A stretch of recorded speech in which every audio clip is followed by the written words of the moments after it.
All right, welcome to TKB Bench Shorts, episode number 13.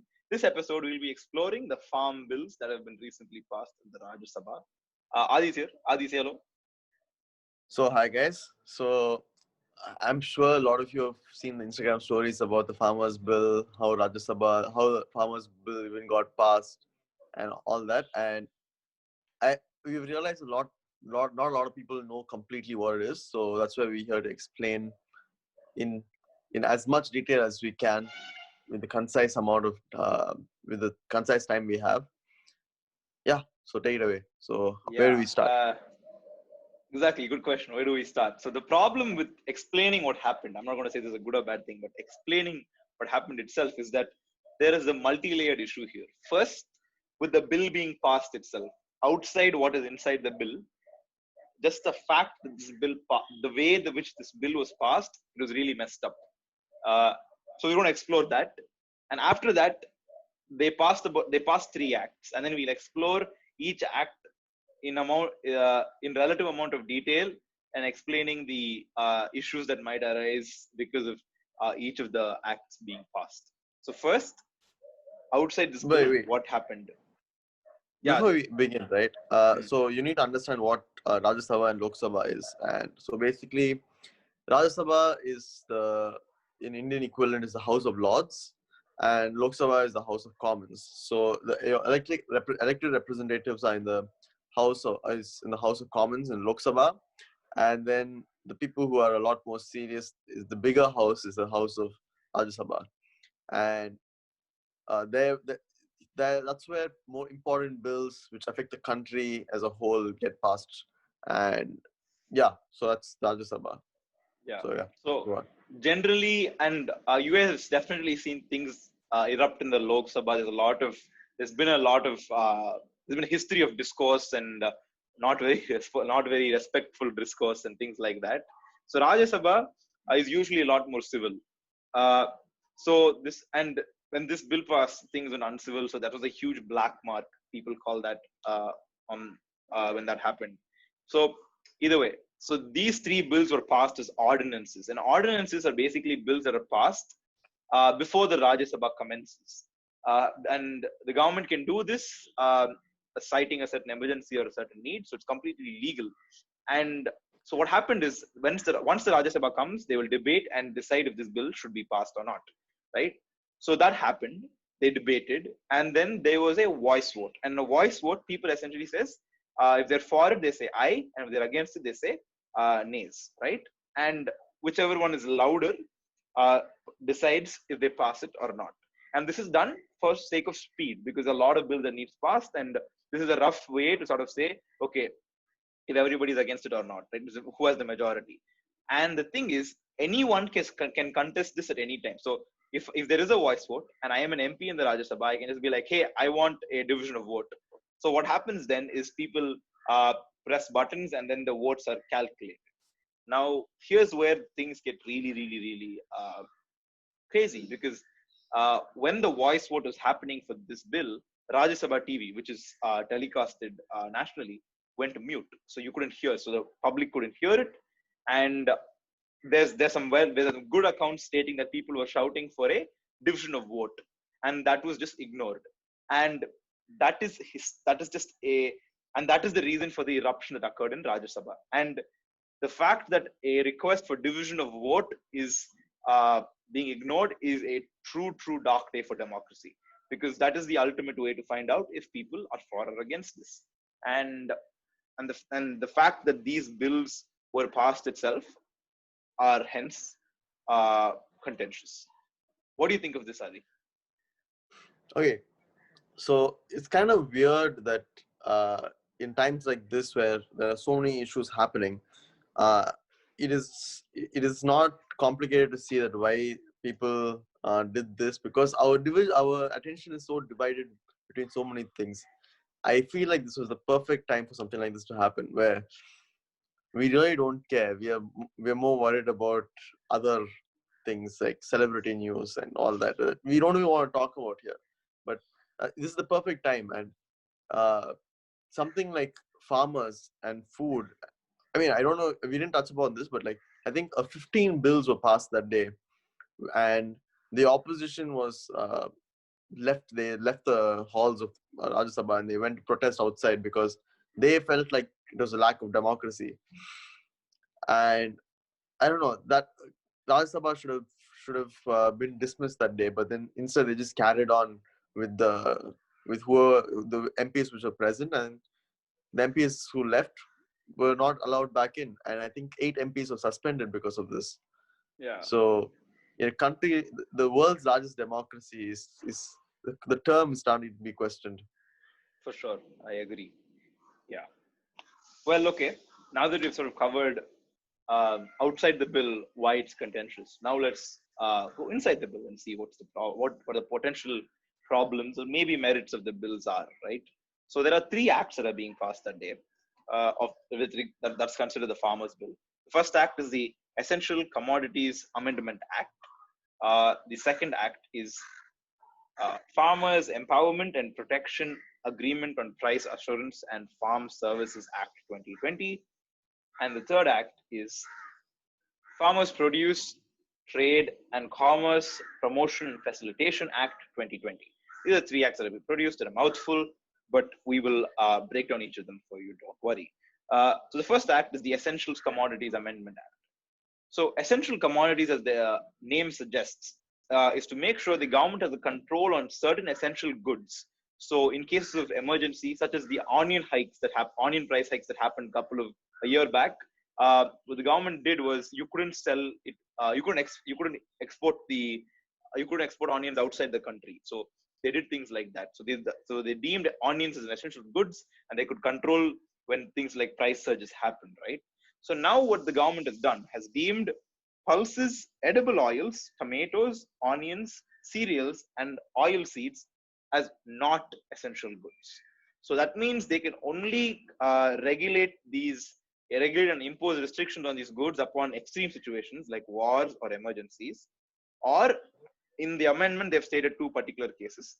So if it's a perishable good, in the past 1 year, if the current selling price is 100% greater than the average selling price of the past 1 year.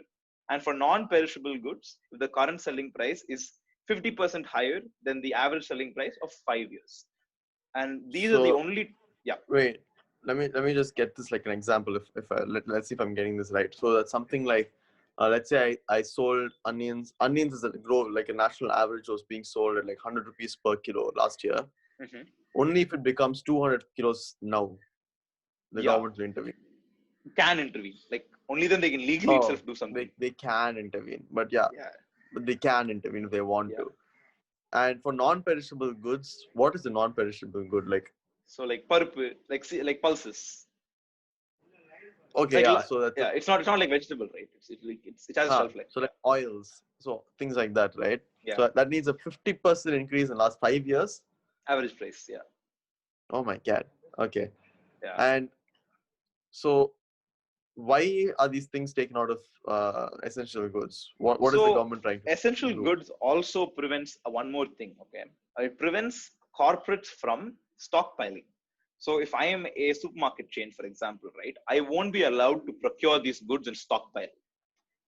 So what this will prevent me from doing is artificially increasing the prices or decreasing the prices. So if I sort of, let's say I just buy all the onions and like store them in my industrial fridges, right? And the next onion season comes and I'll be like, hey, I have all these onions and everyone basically has onions. Why are you selling it at such a high price? Sell it low. So the farmers will have to sell it at a lower price. Okay. Or they can artificially control, they can artificially control supply and the consumer will have to pay a higher price. Because if consumers are not procuring from the farmers, they're procuring from these supermarket people. And the essential goods, because these are no longer essential goods, they'll be able to do these things with these things as well. That's the first issue. That's the major issue. Thing that I've seen a lot of arguments saying why is this a bad thing and like we should allow this because in the end I think the consumer will be paying less because when a corporate company stockpiles something, we have seen many other countries that the consumer that you and I will be paying less. But what they forget is all these farmers will be treated as slaves because these goods cannot be kept for a long shelf period by them.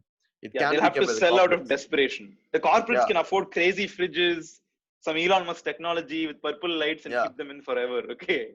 But the farmers Like can't do that. for because the farmer probably can be like, no, I'm not going to sell it at this price for like a day or two. On the third day, their produce is going to be halved because half the things have spoiled, have rotten. Yeah, So they don't have a choice after like a week. basically. And So, basically, one more thing people don't mention often in this is 80% of Indian farmers are small scale farmers. This means they own less than 5 acres of land. hmm, So they can't afford, even if like, unless they all come together and they decide to buy an industrial refrigeration unit, they can't refrigerate this much crop. yeah, yeah. So that's that. Now let's move on, since we're tight for time. The second act we're going to be exploring is the Farmers Produce, Trade and Commerce, Promotion and Facilitation Act 2020. So, for you to understand this act, you first need to understand what APMC markets are, or the slang term for this is mandis.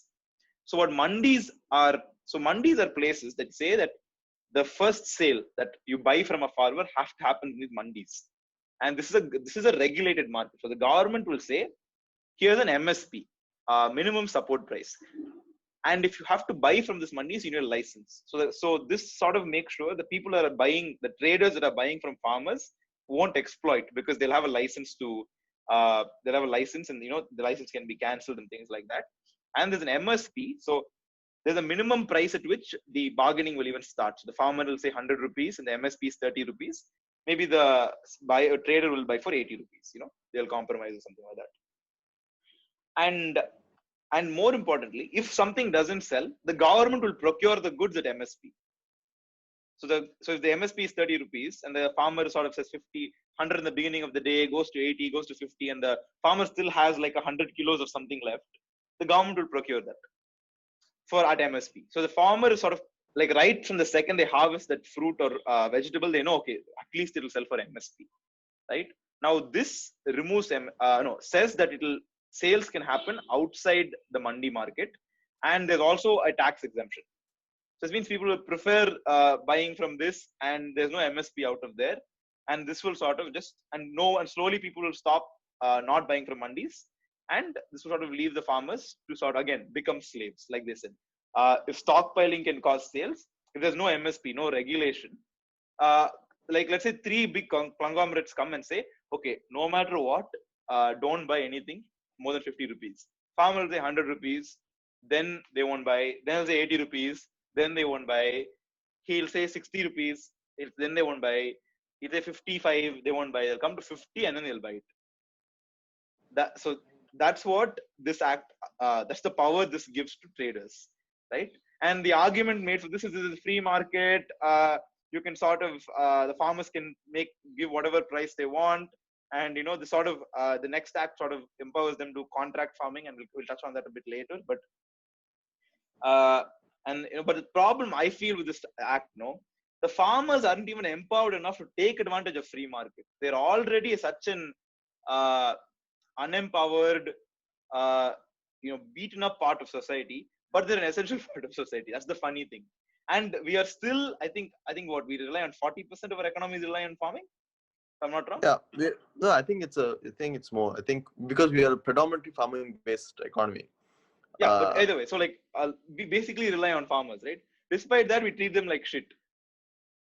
So uh, they aren't really empowered to handle the advantages of the free market. Is my opinion here. What about See, you, Adi? okay, so this is where we get on to the third part of the act, right? The contracts. Yeah, I'll just So read out the act's name. This act is called the Farmers Empowerment and Protection Agreement on Price Assurance and Farm Services Act 2020. Yeah, Adi, go on. yeah, honestly, that sounds brilliant because it has so much words protecting and assuring and all that for the farmers. But honestly, internationally, this has never worked out. We can just Yeah. take case studies on case studies and case studies, and it's never worked out for many farmers. And how Can you sort of basically what this explain is? can you sort of explain what Yeah, this happens? Yeah. So Uh, basically, what it is a corporate company can give out a contract, or they can ask out for a contract to a group of farmers, and the farmers who buy into that contract will be obligated to uh, produce this certain type of crop. Another thing that a lot of people don't know is a lot of crop is actually patented. There are a lot of variations of potatoes, a lot of variations of rice, grains, vegetables, fruits, which are patented, which are created in labs, and like there's nothing wrong with that, but they're patented. In the best example is, I think a few years ago in Punjab, PepsiCo, to produce lace, they gave out the contract to Punjab and Gujarat farmers, uh, to harvest this particular potato for lace. And after the contract was over, the farmers, as usual, they just sowed what they had, rest of the potatoes that they had, and they farmed the potatoes to be done with it. PepsiCo got a hold of this. They got to know, and they filed a case on the farmers for 1 crore, 1 point something crores. So, and I think PepsiCo the won the average case. income of the farmer is 6,000 rupees a month. Yeah. So 1 crore, and they settled the case. And this has happened so many times. The reason this happens is because the farmer is not very powerful in any of these cases. In They any part of the take world, on, actually, it's not an India yeah, problem. It's an international problem. it's an international problem. Farmers cannot be powerful because farmers, they don't have. So basically, they need to have the power. They need to have power of choice. They need to have freedom of their finances. They don't. The best example is the start of this pandemic was harvest season, and there was no more people who would transport the crops from the farmers to the middleman, like the grocery stores. That is all it took for all the farmers. They had no other choice but to destroy their produce, Because it because just there took was up no. space. Because it just took up Yeah, because it space. just took up space. That is how powerless our farmers are. And imagine, okay, imagine this. How many times have you heard a monsoon kill like a entire state's crops? The flood killing entire crop. So what is the contract?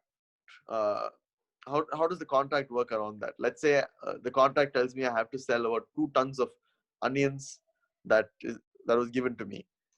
Let's say a flood takes away the 2 tons of onions. Now what am I going to give? And how am I going to uphold to the contract? And the funny thing about this act legally allows, first of all, doesn't protect if the contract is broken by these contractors. So if they say, let's say I'm Pepsi, this is a very so Pepsi has exploited Kerala farmers by forcing them to grow vanilla. Vanilla doesn't sell in India; it only sells in America. Pretty much all of the vanilla produced in the world sells in America, right? Now, Pepsi sort of said that we'll give you an excellent rate for vanilla. They produced vanilla. First time, they essentially became crorepati's, these farmers. Okay. Then second time, they did the same thing. Contract was drawn up. They just said, you know what, I don't want to pay this. Like, I know we promised like 3,000 rupees a kilo, take 800 rupees. And, it's not like the farmers can go sell elsewhere. No one's buying Pepsi, no one's buying vanilla on that scale anywhere else. And the reason this happened is they realized producing, I think in South America is when they usually produce this. And one monsoon essentially killed this, right? So Pepsi said, we'll go to India and we'll do this and we'll give them a great price. What the Kerala farmers didn't know is that they did this in other parts of the world as well, other developing nations, other places where it's cheap to farm. They said we gave them all the rates, and then now the South American farmers also have competition internationally. These other farmers they probably got one harvest nicely. They also like don't know where to sell, and now Pepsi gets a great deal on vanilla, right? And it didn't need to hold like. So what if it broke the contract? Nothing is protecting the farmers. Like legally, nothing is protecting the farmers. They have to go to court. You think they can go to court? Like they earn 6,000 rupees a month average. So the best way to explain this is, don't keep all your eggs in one basket, and Pepsi followed that to the T. So if, let's say, you're going to have all your crops from this one farmer in India, what does a flood do? You're going to lose all your crops. So instead, you make small investments in different countries, and then if any of those countries get affected by a flood, you still have all these other countries that you can buy your Yeah. produce from. But what And if they one more thing. all are okay? Yeah, If and they're one more all thing. okay, Yeah, then you exactly. have Then to you buy have a from good all deal. of them. Correct. You get a great deal because you don't need to honor these contracts, right? And You one can more buy thing, these all of it for a contracts, lower la, price. one interesting thing about this contract is you're allowed to use ambiguous terms, like legally. You're allowed to say, this price may be honored. Like if I say, I will sell you at this price, at least then you can, if you have the power to quote, you can be like, hey, listen, they promised me this price, they're not giving me this price. But legally itself, I'm allowed to use terms like, I may pay 3,000 per kilo. Like legally, I'm allowed to say that. So like, I'm essentially giving you a tip. So I'm pretty sure, like legally speaking, and if there's the right amount of lawyers, they can just not pay, procure the goods, and say, I said maybe only, fuck off. Yeah. So yeah, these are the farm bills, and I think we've hit the 20-minute mark. So these were the farm bills, the 3 bills that were passed, and how they were passed as well. And there was quite a bit of research to this. I hope this was concise enough and informative for you guys to understand what's going on. As usual, thank you so much for listening. Nandri. Vanakkam.